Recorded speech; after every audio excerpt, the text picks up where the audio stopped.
Hey there, everybody. Welcome to our reaction and review for the Survivor 44 finale, episode 13, the end of the road. Quick programming note here from the start. We are recording this just a handful of minutes after the votes were read. We got the final results. We picked our jaws off the floor, and then we saw that Danny voted for Heidi. And then immediately we were just like, okay, we got to do this now. We have to preserve our just shattered emotional state. Listen, I could be wrong on this, but Danny wasn't going to vote for Carolyn. It felt a lot like when he was all like, good move, get me out. You're not getting my vote. That's kind of what it felt like. So that wasn't surprising. I am floored. Like I'll just start with that. I mean, I know last week in the preview I was all like Jam Jam is my champion. I've got the sword immunity thing from throughout the season, all that. And I was thinking that okay, Jam Jam may win because of what we've seen on the show and the jury and all that, but like I thought it was gonna be really close. Like I thought it may even be like borderline almost tie scenario close because in my head I just thought we have a couple of really good players. It's going to be a very contentious final tribal. There's going to be a lot of back and forth. I still felt that way, by the way, when the votes were being written down, and then the results came up. I was shocked. I almost fell out of my chair that No. Carolyn got 0 votes. And actually, also that Heidi only got 1. I mean, like, she played a really good game in these last few tribals, like, enough to really show that she was able to get there. Even though she wasn't always on the right side of the vote, she still was able to get there. And then, sort of going into that fire challenge, I mean, yeah, she was going up against Carson, who was really just not doing well already with the fire challenge. So it was like, okay. But just the same, like, I thought it was going to be a little more across the board. But I mean, we'll get into why I think Carolyn didn't actually get any votes at all, which, is really disappointing to me. She was my winner pick. And I think she played the best game. Like, no offense to Jam Jam, he played a great game, and so did Heidi. But I think Carolyn just played a really phenomenal game as far as like reading people and being able to like adapt based on what she's read off of people correctly, like all the time. I'm going to put on a hard hat now. I'm just going to leave it on for the next 24 hours or so because I'm probably going to need it for the comment section after this video Boy, is here we done go. with a lot of the takes that are going to be flying out of my mouth throughout all this. But we will get to all of that. Now, before we do, be sure to check out our Patreon because we have a link for that in the description. Yep. And on Friday, we are going to be back over there talking about Survivor 45, the upcoming season of the show. What do we know? What have we found out? There's a couple of things that are out there already, but we're going to have everything about Survivor 45, and there will be a fun discussion there on Friday as we look ahead. So hit that link in the description, and thank you to everyone who has joined our Patreon so far. We are really like eternally grateful. And for those of you who don't know, we're also going to be back covering Big Brother this summer. So we're going to have live feeds here at the channel, and we're going to have weekly videos over at our Patreon as well. Okay, so I think just the first take that may make people mad. Like, let's just start off with a lot of this that I personally would have voted for Carolyn, and I say this even after saying Jam Jam's going to be the winner last week. It's just I keep going back and I'm thinking throughout this season, like, what's the Jam Jam like signature blow everybody away move? And you guys can let me know in the comments. But to me, the biggest move Carolyn made this season was so much more impressive than the biggest move that Jam Jam made. And I'm talking about back when Carolyn got Sarah out pretty early on and she was able to work with Josh and sort of like sneak around and get one over on Jam Jam. Like, that was so impressive. And I know it feels like it was like 3 years ago, but it's still just like, wow, I can't believe you did that. I think this is why Carolyn ended up in the spot that she did. This was a thing that I've been saying all season where I'm like, if she can get to the end and really explain all of her moves in a way that people believe, as much as Carson believed them, being the momager back there as she was speaking, being like, okay, good. I was just so cute. But I mean, she really needed to sell it because she's been playing this whole season where she said to herself, I'm the turkey, I'm the oddball, no one's gonna really see me as a threat. And that's okay a little bit, but then if you just keep doing it and you're unable to really explain yourself, at the end of all of this, you end up like Godfrey from Big Brother Canada, who played a similar game and then got to the end and just couldn't convince anybody of the things that he was doing quietly behind the scenes, and he lost. And I think that's what happened here too. Like her move with Josh and what she did with Danny, everybody saw, but the biggest thing that she had going of how she was able to kind of land on the right side of the votes a lot of the time and figure things out is how she was able to read people. And when that strategy question came in, I'm like, okay, this is her chance to cinch this. If she just explains how she's able to read people the way she is and how it influenced her to adapt and move in the game the way that it did, because that was the thing that was really impressive, but they weren't able to see. If she could have explained that, I think she could have won it, because Jam Jam did explain that, and I think that's why he won. They asked him the same question, and he was basically like, listen, I wasn't close with everybody here, and when I was trying to figure out how to read people, I would ask you something emotional that's like close to you and watch your face light up or watch that twinkle in your eye, so I knew what that looked like, so that when you were lying to me and I didn't see it, I knew you were lying to me. And I was like, he just won the game. That was it. I think Jam Jam. And congratulations, because, that's a hard thing to do. I think he really was good in the final tribal. And I think Jam Jam's social game is really just unparalleled. Like, he is a brilliant talker. He's so charismatic. He's funny. I think Carolyn did get hit a little bit with what you just said, where she was turtling herself so much early on to try to keep herself from being looked at as this big threat. I mean, I think unfortunately there's also kind of this like patterned history now of so many seasons where if you're a woman over 30 in Survivor, for some reason, whether it's consciously or not, a lot of the things that you do are somehow being held against you. And I'm just like, I'm baffled by how the jury talked a lot about how Carolyn's emotions were actually a strength and that you can be emotional in the game and all of these different things that were so impressive and so unique about her. And then it's like, okay, yeah, we're actually not rewarding you for any of that with the any votes where, Heidi's going to get a vote and then everybody else is just going to vote for Jam Jam. I was just like, what was the point of saying all of this? Now, don't get me wrong. I like everybody to be kumbaya in real life. I don't want everybody to be upset or angry, but like,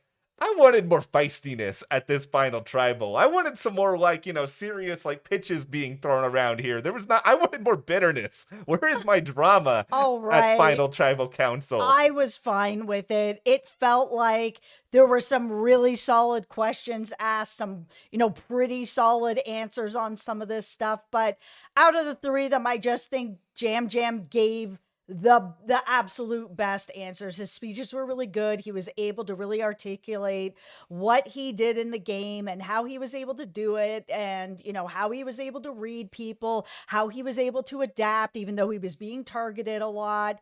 I just think Carolyn wasn't able to give that same response. I mean, she gave some responses, but she, at that point, because she was like, I'm the turkey, I'm the person nobody's going to look at, she had to be like, I did this, I did this, I did this, I read you like this, and I did this, and this is how I got here. Like, it had to be like, or she wasn't going to win it.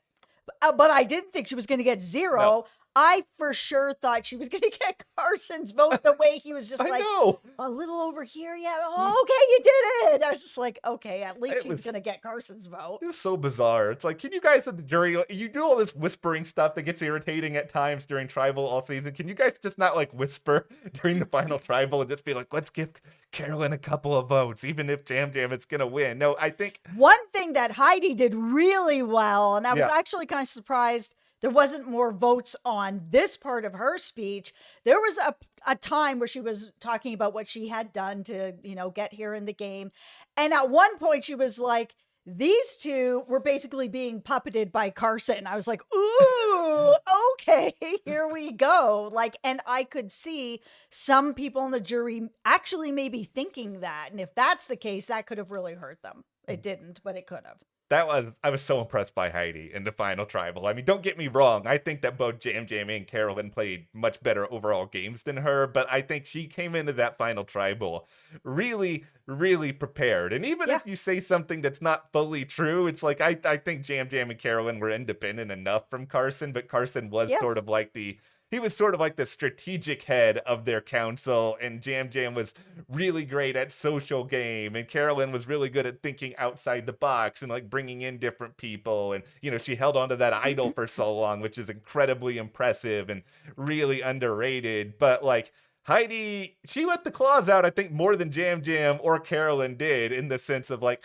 here's something that is wrong with these other two's game, and she did it in a way that wasn't malicious and wasn't mean, but it really lifted her up a little bit. And I like what she did. I like what she brought to the table. I never even thought that she was going to get one vote at the final tribal, to be honest. I thought that she was the ultimate. I think, what was it I called her like a few weeks ago? Third place Heidi or something like that. Yeah, I mean, I expected her to get a couple. I actually expected all of them to get a couple votes. I thought this was going to be way more divided. I did not think it was just going to be a straight Jam Jam landslide the way that it was. I mean, it really shocked me because I thought Heidi's run to the end here where she won the immunity and then, she's like, yeah, you know what? I'm going to do fire. And watching, oh my God, watching poor Carson trying to make fire beforehand and just like falling apart and Jam Jam coming over and helping him. I mean, I've never really seen stuff like this as deeply on Survivor for me, where it's, this is still a competition for $1 million.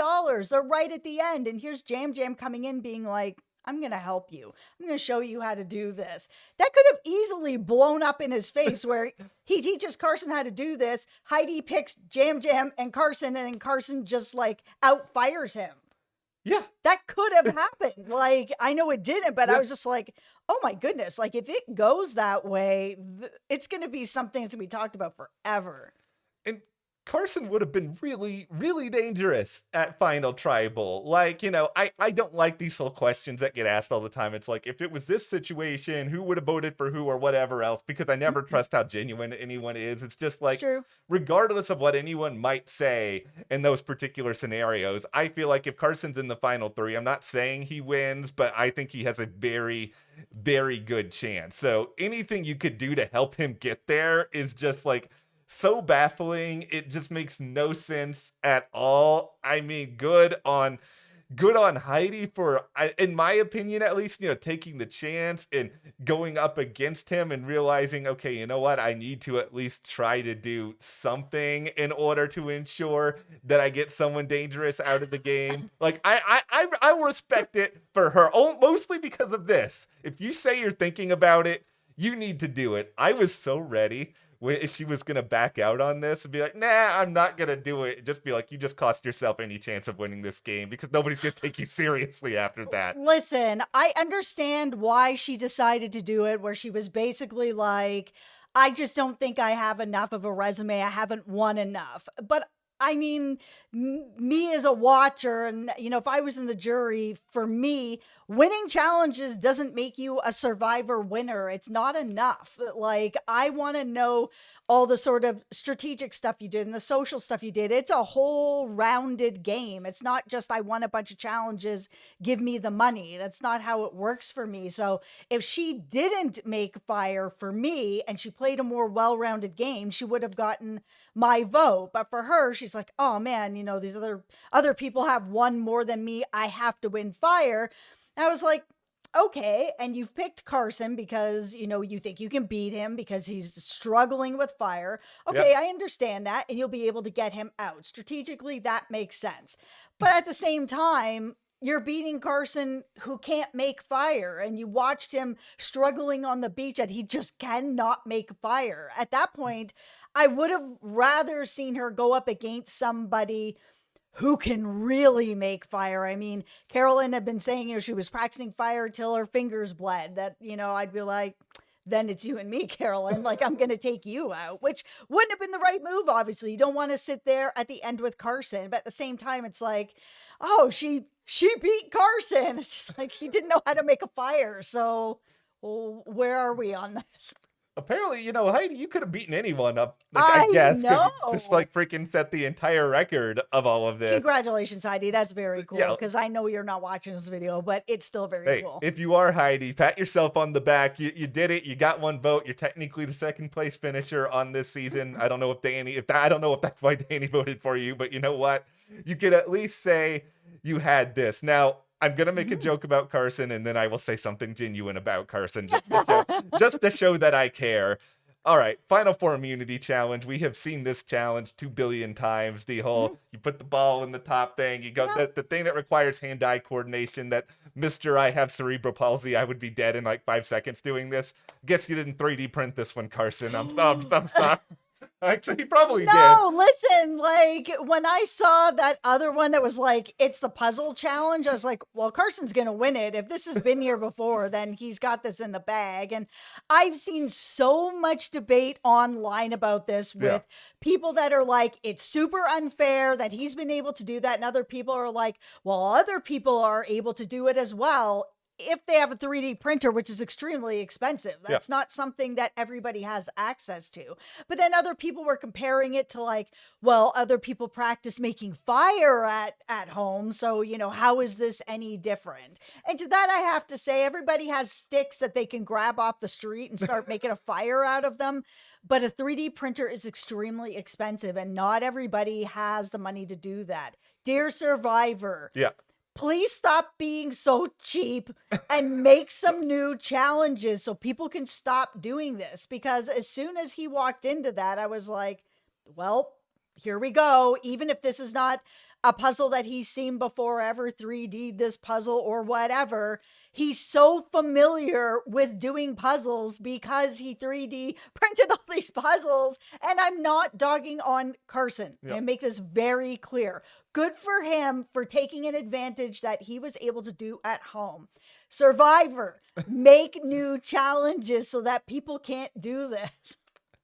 We like to be solutions oriented. I have my hard hat on. Oh gosh, I didn't put it on. Okay, I'm ready. Come for me. It's not Carson's fault. No, I don't think it's Carson's fault either. It's Survivor. Here's what you guys can do. I'm going to say something I actually never thought I would say. Just go rip off Big Brother, because what Big Brother does with some of their puzzles, they like to climb that rock and like do something suspended from midair and do a puzzle like that. They recycle their stuff too. How many seasons have we seen OTEV? Okay, and, it's true. Maybe comics. It's all the same stuff. Just make something that's so big and elaborate that it's really hard to 3D print, or really hard. Yeah, you're not going to make your own at-home OTEV, although that would be really great. It would be. We should do that. No, okay. I do have a big backyard. We could. Now we're just like sitting here picturing how we're gonna make an OTEV at home. But okay, it is time for me to say something nice about Carson now, because there's a part of me that really related a lot to what he was talking about going into this fire making. Because for those who do not know, a million years ago, I was on the final season of Beauty and the Geek, aka the season that got us canceled, and close to the end of that season, I also was the person or team that went out right before the finale, the final 2 on that show, final 3 on this show. And it was a similar sort of situation where I feel really confident even to this day that if I was in the finale, I would have won. And it's really painful. You would have. Yeah, I feel pretty confident that I would have. And I'm not tooting my own horn here because I lost. But like, it's hard to go out at that point. And it's hard to sort of crack under that pressure, knowing that, the challenge to get you to the finale is something you can theoretically do. Like I was eliminated doing a challenge that I thought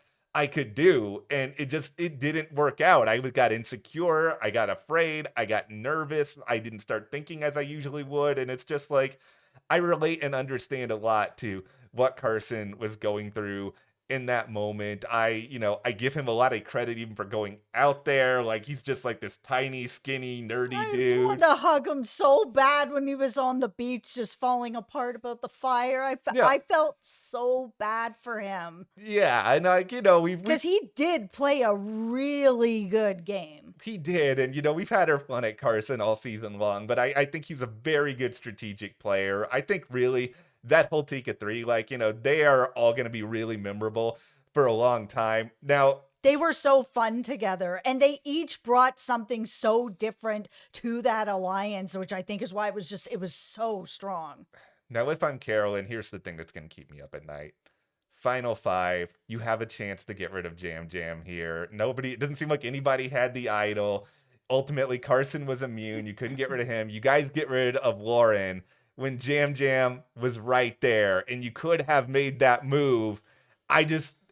That would haunt me. I'm just saying that he was such a social threat at that point, and I know they were close, but yeah, I think you got to take that chance. I know, but now that I know that she got 0 votes, I still stand on the same hill, which is what I'd been standing on all season, that she was such an excellent player and nobody was able to see it. The minute that she was at that sanctuary with Brandon and Danny and they were just talking over her like she wasn't there, and they were talking straight strategy in front of her because they thought she was such a non-threat, non-player. I was like, if she doesn't turn that around, that perception of her, she can't win this. It won't matter what she says at the end.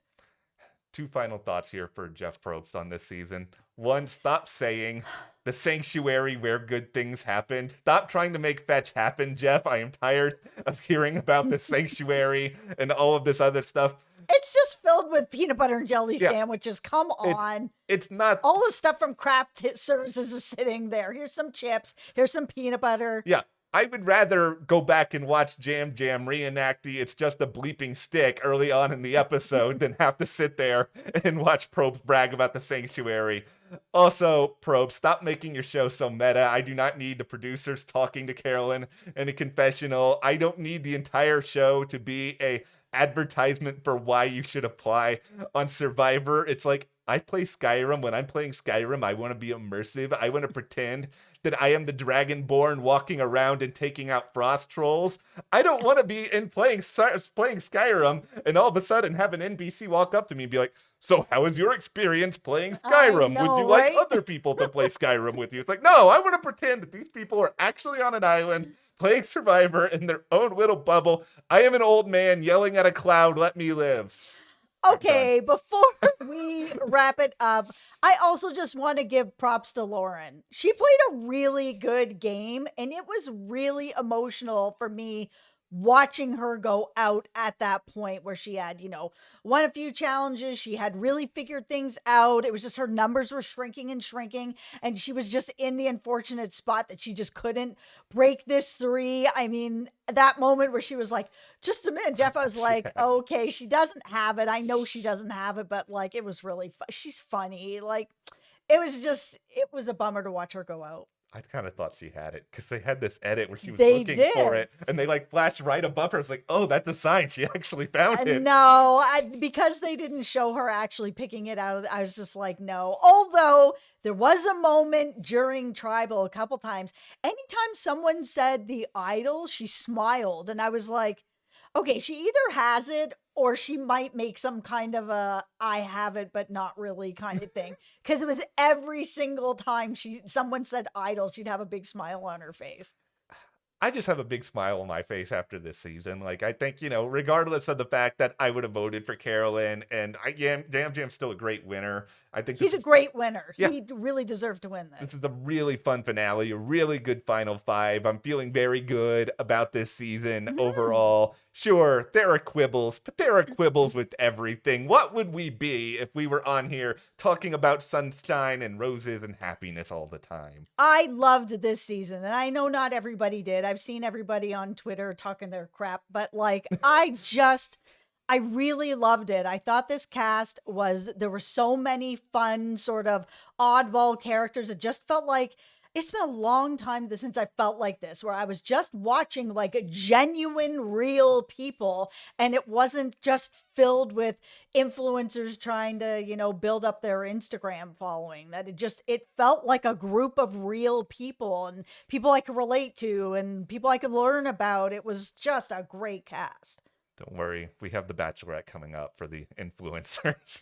We'll learn all about. Listen, Yeah, we do. So if you guys are watching Bachelorette, that's coming up at the end of next month, and we are actually covering that here. However, if you want to watch a really good show, I just started watching From. Is anybody else watching that show? I feel like I'm the only person, although there was a couple people that were like recommending it to me. It was like, this show is so good. It's so good. And so I was like, I'll give it a try this morning. 5 episodes later, here I am. I'm just like, it's so good, but it's so scary. I had to turn it off. See, okay. I'm like 30 minutes into that, but I was like this with Silo, where like after 2 episodes of Silo, I was just so like, good. I am descending into the Silo. I am when the Silo. Like, there's too much good TV right now, but yeah, there really is. Yeah. Okay. Well, clearly, we have a lot of great stuff that we're still discussing here at the channel. Thank you guys for being with us on this season of Survivor. Remember, season 45 video coming to our Patreon this Friday. Check out the link in the description below. Thank you so much to all of our patrons who have joined so far. Thank you. We will see you here next time.